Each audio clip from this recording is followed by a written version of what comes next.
ate? Hindi na tayo magtagal? Tinanong niya lang kung hindi na tayo magtagal doon sa simbahan.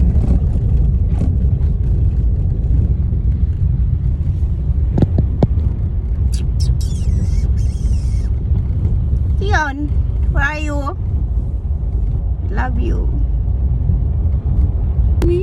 Minamahal kung kaya ang kaya mo.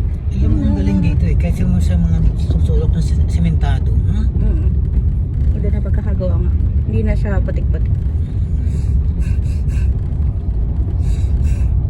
Kahit noon pa may nais kong malaman mo ang puso kong to. Hindi lang ba yung may tiba ni ate? Mamaya. Para lang sa'yo. Nandito ako, iibig sa'yo. Kahit na durugo ang puso, kung sakaling iwanan ka niya.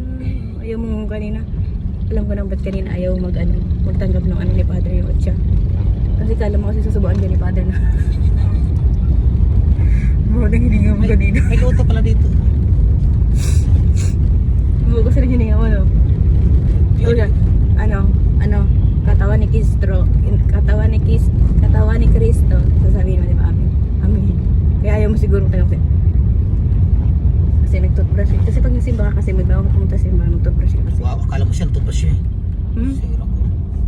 Hindi naman ako. Toothbrush ka kasi. Hindi ka pa nga nagsasalita na singaw na eh. Uy, mabidor tayo, di ba? Dito tayo.